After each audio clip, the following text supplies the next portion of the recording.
On September 22nd, 2023, the remains of missing mom Suzanne Morphew were found 3 years after her disappearance. Authorities were conducting an unrelated investigation when they came across her remains approximately a 45-minute drive from the Morphew home. Her husband, Barry Morphew, was the prime suspect in the case. He was arrested a year after her disappearance. He went to trial and was ultimately let off. But he can be tried again if the evidence leads in his direction. But now that her remains have been found, what will that mean for the case? Will she be found with evidence that leads to her killer? Will it still be Barry Morphew? We're going to take a look at where she was found and how the new location fits into the timeline. Also, I'll show you why Barry's lawyer is pointing to the facts, but not addressing where we should be actually looking. So now, let's get into it. Suzanne Morphew was reported missing since Mother's Day 2020. She and her husband Barry Morphew were on the outs after 25 years of marriage. She told him in a text earlier that week she's done and could care less what he's been doing, and has felt that way for a long time. Many people feel Barry is responsible for Suzanne's disappearance and death, and understandably so. He's been known to be very controlling and abusive, and known for whatever Barry wants, Barry gets. But even after Suzanne's disappearance, his behavior wasn't what you would say would be normal given the circumstances. It was odd. It was out of character for a grieving husband. In fact, shortly after Suzanne's disappearance, Barry created a 25-second plea video made for an alleged kidnapper. He orchestrated it himself, though, and did not collaborate with the authorities, which was very interesting. Basically, he made the video 1 second for every year he was married to her. The video itself was odd, and Barry never helped in the search for Suzanne, but he said he conducted his own search. He didn't go to vigils that were held for her either. Nothing. He got into a relationship also with another woman just 2 months after Suzanne's disappearance.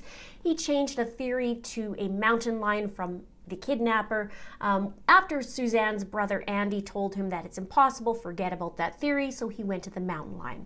He had his phone in airplane mode an awful lot leading up to Suzanne's disappearance, and also the day before and the day after. He was also seen on camera making multiple dump runs during an out-of-town work trip, and he changed his clothes basically like he'd go through toilet paper. Authorities have his telematics for his vehicle, though. GPS info was located also on the Bobcat, but interestingly, during the trial, it stopped at a certain date. It was only given for up to the afternoon of May 9th, so right after Suzanne's last proof of life picture. This is important. And it's my understanding that the GPS can be unhooked on the Bobcat. But no mention about that from Bear's lawyer. Also, there's a hit on the Bobcat from cadaver dog searches. According to the affidavit, it said Deputy Brown was walking in the driveway when the other deputy, DeFurio, told him that there were barefoot marks inside of the bucket on the Bobcat, and Deputy Brown went with him to examine and found that the cutting blade on the bucket of the Bobcat appeared to be newly replaced, which we know that happened earlier that day, along with, it says, the nuts and bolts.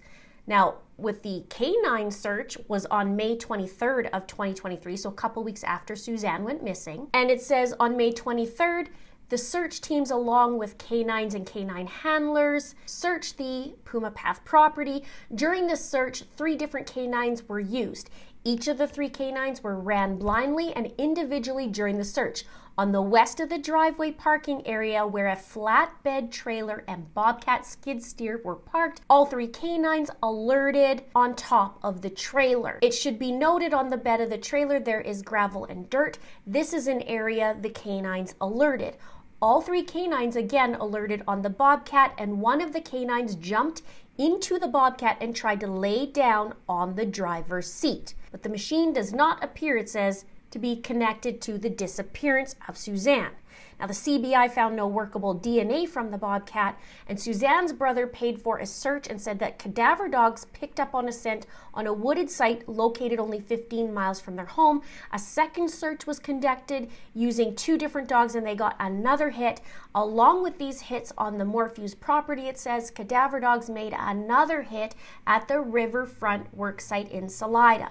In their search, there were multiple alerts from cadaver dogs. However, nothing of evidentiary value was found. And now, for the next stuff, Barry also deleted info from his phone from the 5th to the 9th, which is the week leading up to Suzanne's disappearance. So tell me, what message does that give to the authorities and the world if he's deleting stuff? Including some info of some dirty searches about a minor on his phone. I won't let up in that one. I talked about it in previous videos, and it has to do with a 15-year-old doing something that, well, a man in his age shouldn't be looking at, let's just say. So now let's talk about where Suzanne was found and the area. Suzanne's remains were found while looking for another woman in an unrelated case. She's a 56-year-old Edna Quintana. She had been hiking with a man she had been seeing on May 3rd of this year, and at one point Edna went back down the mountain, but the boyfriend apparently couldn't find her when he went back to his car. The boyfriend is remaining unnamed as he has not yet been listed as a suspect, and Edna remains missing. I did a live stream recently, and there were viewers who said that they lived in the area and mentioned how they were calling the area a dumping ground for bodies and called it a boneyard. And they said it seems to be many bodies who are being located there, and it's such a secluded area.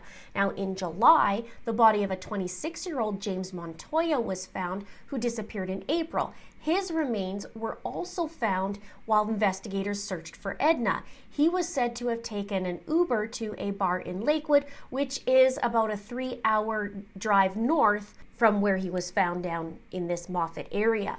Now, he apparently met 2 men and later left with them, and his girlfriend reported him missing after he hadn't returned home at dawn. So Suzanne was found 45 miles south of her home in this same area, Saguache County. It's said to be a 30 to 40 minute drive, or 45-minute drive depending, where the Morphews lived in at the time of Suzanne's disappearance. The nearby town, as I mentioned, is called Moffat. It only has a population of 106 people. And where Suzanne and Barry lived was only, I think it was 135 people, very, very low population. So the question I do have, and perhaps you do too, is, was Suzanne's remains there the whole time? Was she moved from wherever her original location was and shortly after her disappearance? It would be very interesting to learn these details. Let me know what your thoughts are below. And it was reported that the area where Suzanne was found was in a dry desert field of sagebrush and natural grasses just south of Moffat. She had been buried in a shallow grave, and the coroner who's called to the site said her bones had been dispersed over the years and showed evidence of animal activity. And it was said that the disbursement of her remains was said to have been approximately 75-yard radius.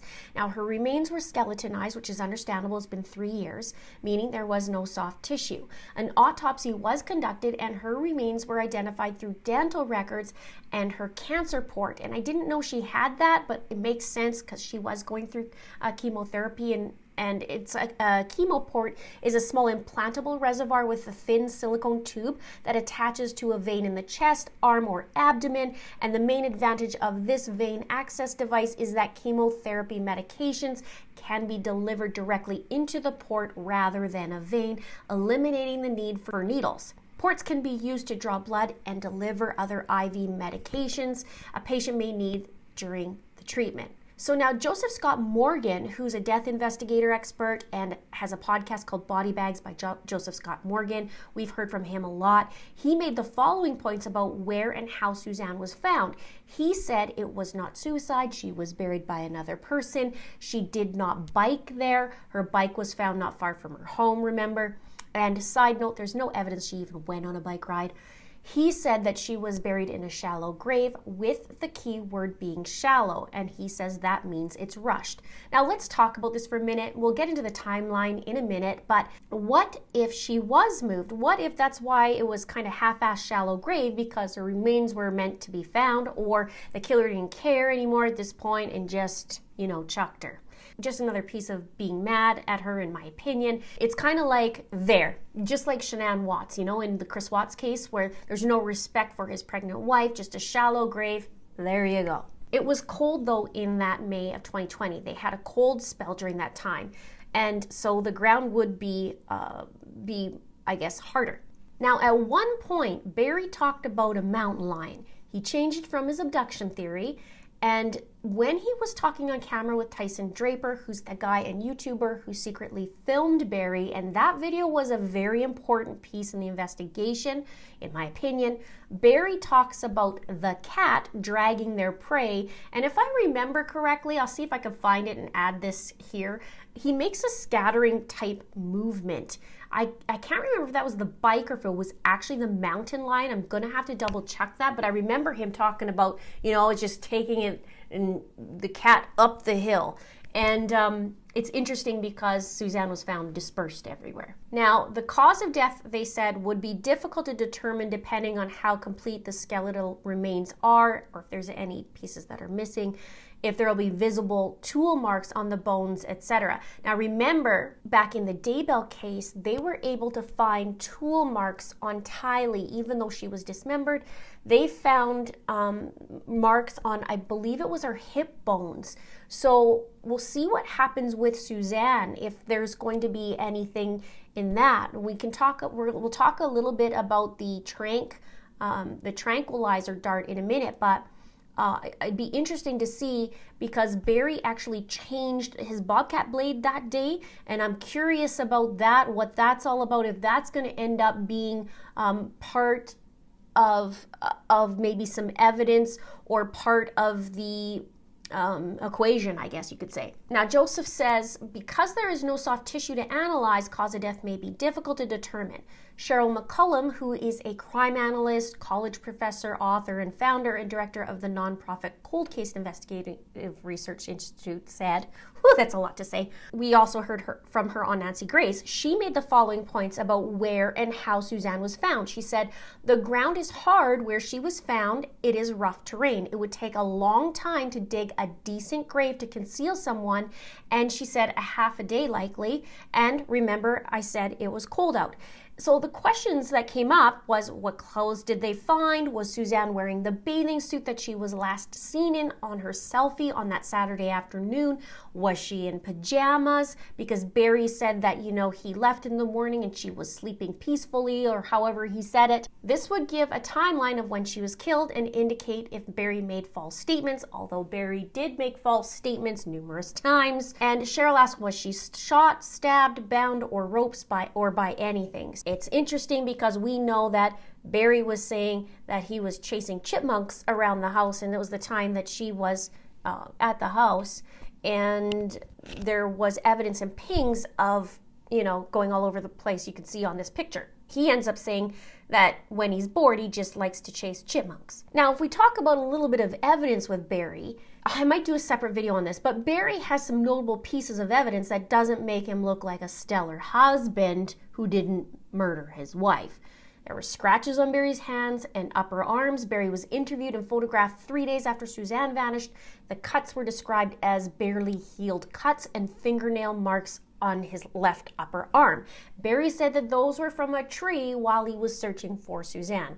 Wonder if it was the sagebrush. There was a tranquilizer dart found in the dryer, and in trial it was suggested that Barry tranked Suzanne, and during the investigation an empty trank dart was found in the dryer of their house, along with khaki shorts in the dryer. And on surveillance, Barry was wearing a pair of khaki shorts on May 9th, which was the day of Suzanne's last proof of life. Barry said that the darts are used to tranquilize deer so he can cut off their antlers, but antlers weren't found in the home. Also, there were pings that showed Barry moving, as I said, all over the house. Just as he arrived home the afternoon of the 9th, authorities believe that he was chasing Suzanne around the house, and Barry said he was chasing these chipmunks. because that's what he just does, he says, when he's bored. Authorities also found a bullet by the bed. There was a .22 caliber round found on the floor of their bedroom next to Suzanne's side of the bed, and Barry owns a .22 caliber pistol, which he says he uses to shoot chipmunks. Their bedroom door was also damaged, and the door had cracks, and authorities contacted former homeowners who said that there wasn't any damage to the door when they sold the house to the Morphews. And according to authorities, it was said that the door appeared to have been busted down. Now, it could be from before, we could argue that, but it also could be that weekend, right? Now, there's missing 15 minutes. On the morning of May 10th, data from Barry's truck shows the door was opened 7 times between 3:25 a.m. and 3:49 a.m. And at 5 a.m., the truck left the Morphew home and was picked up on camera in Poncha Springs at 5:14 a.m. as he drove to Broomfield for a job. But Barry admitted in an interview he first made a detour that took him close to the remote Garfield mine after allegedly seeing a herd of elk. So to go to Broomfield, it's this way to the right, and he went west. Police believe he was doing something else. Notable, that's in the area where Suzanne's helmet was found, the bike helmet. And there were a bunch of discrepancies with Barry's statements and the authorities, and you can go through that in the affidavit, and he also said a lot I don't recall, conveniently. And about the elk horns, I don't know why they say horns and not antlers, but anyways, they said about the horns that Barry was saying he thought he saw an elk and wanted to see their horns, but according to the authorities at that time in May, they don't grow that until much later. And the deleted text I also mentioned already. There was a ton of deleted texts, and Barry going basically putting his phone a lot in airplane mode. Now, he also had debris and remnants in the fireplace of burned documents and books. Suzanne always kept a Bible and journal, it was said, by her bed, but authorities found the Bible but didn't find the journal.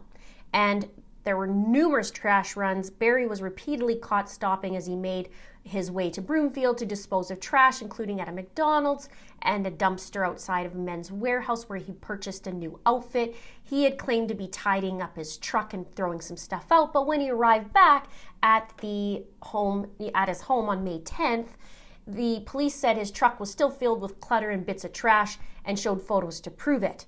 And that's where we did see Barry doing, a little bit of a Crimea River kind of thing. It wasn't authentic in my opinion. And don't forget that there was also reports of a smelly hotel room that smelled like bleach. Barry had that job in Broomfield he had to do, and it was originally on May 11th, but then all of a sudden he changed it to, May 10th. He brought some workers with them, and basically they went in and they said, holy moly, it completely stunk like bleach, and there was some weird things going on. That was by Morgan Gentile and Jeffrey Puckett, who is now deceased, and they said it reeked and the room was littered with towels. Now, let's get to the timeline leading up to the day of her last proof of life. So things were escalating with Suzanne and Barry, and their marriage was breaking down based on their texts back and forth, the fact that Barry was deleting those texts, and Suzanne found comfort in the arms of another man. Suzanne's last proof of life was a picture of her sunbathing at her house, and it was sent to her lover. After that, everything went dark. Now, there's 3 chunks of time in the timeline. From the afternoon on Saturday when Barry put his phone into airplane mode until 10:17 that night, and from 10:17 until 3:25 a.m., which goes into the 10th in the early morning hours, and then from 3:25, those couple hours, and then he went to Broomfield. Now, at 2:44 p.m., he arrived home, ran around the house, remember the chipmunks. 2:46 p.m., there was a text from Suzanne's lover, Jeff. 2:47 p.m., the phone went into airplane mode. But Barry says at 5 or 6 p.m., he grilled, he ate some dinner, he went to bed, and he made love to Suzanne. He says, I always fall asleep right away because I'm dead tired from work. Surely she stayed up, he says, but I don't know. I don't know if she stayed up or went somewhere and texted or did something. Special Agent Grusing asked where they had sex, and Barry answered, in the bed in the master bedroom. What was interesting, it said that May 9th to 10th of 2020, approximately 210 locations for Barry's phone registered near the Morphew residence compared to 0 to 2 locations on previous nights from May 1st through May 8th. At 4 to 5:30 p.m., he went to Salida Stove and Spa, which coincides with a missing odometer that they were talking about before. We'll see what happens now. At 8 p.m., Barry says he goes to bed. At 9:52 p.m., Barry's truck was put in reverse and moved 96 feet. The doors were opening to the truck, including the passenger side, until 9:52 p.m. And at 10:17 p.m., airplane mode is off. Now, there's a discrepancy. I found it. This drove me nuts. It's taken me 2 weeks for this freaking video. Basically, in the affidavit, it's saying that his phone was off from 2:47 until 10:17 p.m. and then it was airplane mode off. But I found, and you can see it in this screenshot as I'm showing right now, at 10:17 p.m., his phone went to airplane mode and was in airplane mode until 4:30 a.m. So it was in airplane mode, and in trial, it was asked by prosecution if that's enough time to dispose of a body, and Agent Grusing says it is. So why would you be in airplane mode anyway all night unless he doesn't want to share a location? Know what I'm saying? Now, Special Agent Grusing said that Barry took it out of airplane mode at 10:17 p.m. and Barry asked that night, and Grusing says yes, that night. Barry says, or she did. And Grusing asked, she brought yours out of airplane mode? And Barry said, yeah. Grusing said that would be odd because Suzanne's phone had no activity. And Barry lied, saying, yeah, I just don't recall taking it out of airplane mode. So at 3:25 a.m. to 3:48 a.m., now his Ford F-350 registered 0 miles per hour with GPS at the Morphew home as doors were opening and closing multiple times, and it was said over 80 events involving this F-350 during the time frame. Barry's lawyer is disputing that. I don't have the details here, but she's disputing it. Now, at 3:56 a.m., the phone display came on and his device was unlocked. At 3:59, Barry's phone pinged near where Suzanne's bike was found, which is interesting, right? But the defense claimed that that's possible static drift interfered. It might be a nothing burger. This is when the GPS moves when the phone isn't actually moving, is what the drifting's called. At 4:23 a.m., Suzanne's phone last registered with a tower near the Morphew residence. At 4:30 a.m., that's when the elk sighting occurred. He told the authorities that he set his alarm at 4:30 a.m., but there was a discrepancy again. Coincidentally, and I don't believe in coincidences, that's the area where Suzanne's bike helmet was found. And at 4:32 a.m., the phone was powered on. And this is where it's like, well, when was it powered off? So this has been very frustrating to find. At 5:14 a.m., Barry's truck was picked up on camera at Poncha Springs. And at 8:14 a.m., he was in Broomfield, 3 hours away. Now, also, there's apparently 14 miles that's been talked about and in recent new information of a Burla report of Barry's truck GPS. So it places Barry's truck around 14 miles from the area where Suzanne's body was found, and it was on the 10th of May, but the time is not known to the public. So this is very interesting how this is going to play out. And Barry also put his phone in airplane mode after coming back from Broomfield. So this is going to be interesting what time this ends up being, what they're starting to figure out in terms of where the heck Barry was and what he was doing there. This should be interesting because the chipmunks were used already. There was a turkey he was looking for on the 9th earlier in that day around lunchtime. He was looking for a turkey, and then there's an elk, and there's a mountain lion, and bears and whatever else, and it's seriously like Dr. Dolittle. But Barry's lawyer is adamant about his innocence. And she made a statement that says, Barry's with his daughters and they are all struggling with immense shock and grief after learning today that their mother and wife, whom they deeply love, was found deceased. They had faith that their wife and mom would walk back into their lives again, which is not true because they made statements about that before. Anyway, the news is heartbreaking. Neither the DA nor the authorities notified Mallory and Macy Morphew about the recovery of their mom. They contacted Barry as next of kin. She says, from what we know, Barry is as innocent as he was from day one. DA Stanley and law enforcement got it wrong. Now, I'll admit, the trial was a mess. It was a complete mess. The prosecution got sanctioned. There was all kinds of crap going on. I agree it was a bit of a mess. And we also saw Bear's lawyer likes to give kisses to her clients, I guess. She says, we hope the authorities will quickly admit their wrongful persecution of Barry, an innocent man, to treat the Morphews like the victims they are and charge the persons responsible for Suzanne's killing. The Morphews would appreciate their privacy during this deeply emotional and personal time. Now, I don't know if anybody's seen or heard about Barry since. Let me know in the comments below. She also says the first and most important focus should be that the Morphews just learned that they lost their beautiful mother and wife after she disappeared 3.5 years ago. What appears to be the overriding focus is a finger pointing right back where it started 3.5 years ago.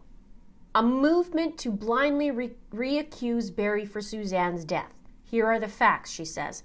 According to the authorities, Suzanne Morphew was not found anywhere in the vicinity of her home, the town nearby, or the county she lived in. She was found in Moffett, Colorado. Moffett is 45 miles south and is a 45-minute drive away from the Morphew home located in Maysville, Colorado. According to authorities who found Suzanne, her remains were found in a shallow grave in a dry desert field of sagebrush and natural grasses. Contrary to prior accusations, her remains were not found in a rocky mountainous region near her home, not in a location that was a difficult spot to get to, or near the home and impossible to get to due to being in a mine or under frozen tundra and buried under 6 feet of snow. She says Barry was the most scrutinized, dissected, surveilled individual minute by minute, hour by hour, using law enforcement cameras posted by his home, phone taps, and GPS devices placed on his car, all during the time frame of her disappearance and the years following. At no time did the FBI, CBI, Chaffee County Sheriff's Office, or DA's office pinpoint or even generally claim that Barry was in the area south of his home, near Moffett, or anywhere near Saguache County at any relevant time frame. It would be ludicrous, she says, for anyone to now try to fit the now known facts to prior false assumptions and accusations.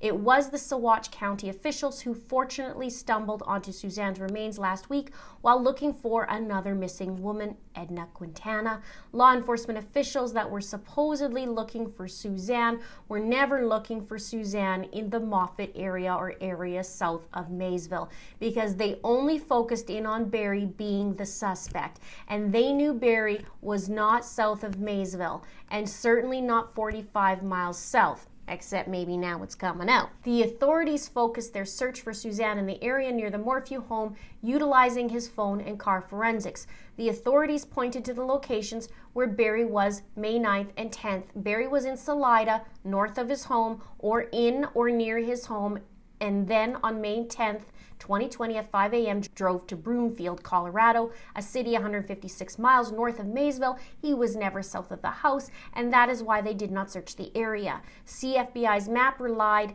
upon by the authorities about Barry's whereabouts on May 9th and 10th, 2020. The Morphew home, Barry's truck, Suzanne's and daughter's vehicles were immediately searched for evidence of human remains and Suzanne's blood using both forensics and dog sniff searches.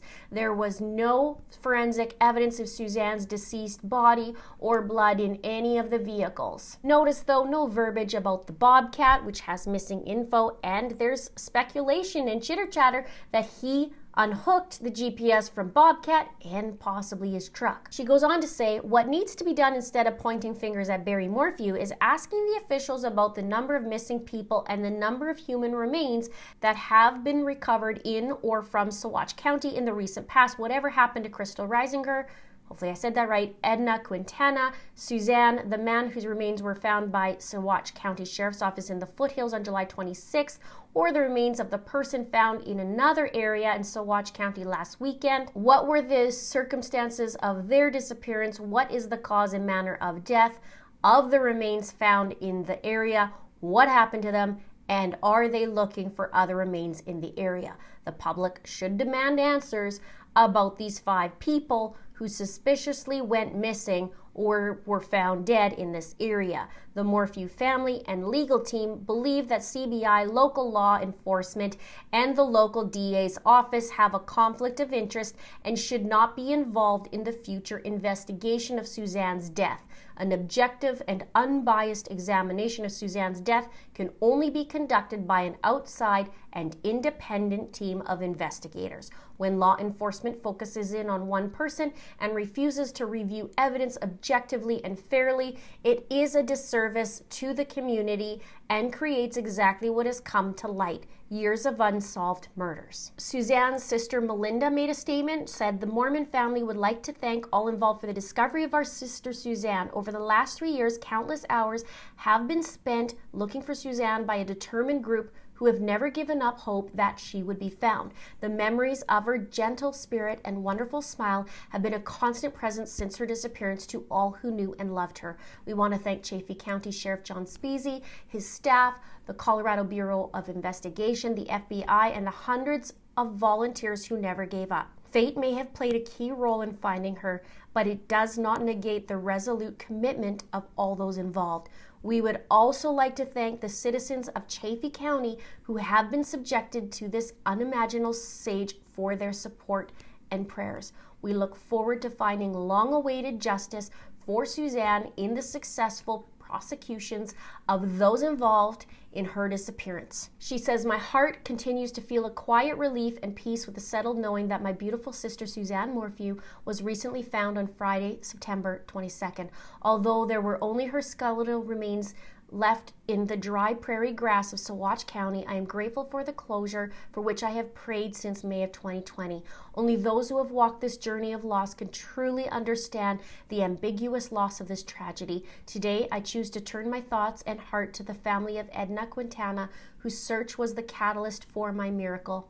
Suzanne being found. I am asking the same loving social media community who kept Suzanne alive to now turn their heart of care to the family of Edna Quintana, their time of need. They wait in the anguish of uncertainty for the discovery of their beloved Edna. Please take a few moments each day and do what you can to keep Edna's story alive. Pray for those in authority. Pray for Edna's return. Thank you for all who believed that Suzanne would someday be found. We are forever grateful. Now it's Edna who needs your thoughts and prayers. Keep her alive in the social media world. Don't forget Edna Quintana. She needs you. May the God of all mercy grant a miracle for the Quintana family in the discovery and safe return of their beloved Edna back to her family. As I said, Barry's lawyer isn't accounting for the bobcat in her statements. Even though 3 canines hit on that bobcat, that's not accounted for. The bobcat was carried by Barry like a blankie from the start of the investigation. He carried that thing everywhere on his trailer. The bobcat doesn't have any information after the 9th that we can see, which is important. What happened with that bobcat? What was Barry doing at 3 a.m. with the door opening and closing? It's pretty interesting how he's going to answer that, because he lied about that in the affidavit and the interviews. I have 2 playlists on the case. Check it out right here. You can see the Barry Morphew Connecting the Dots series, and right here, the entire Suzanne Morphew playlist. Thank you so much for watching. Don't forget to subscribe, and we'll see you in the next video.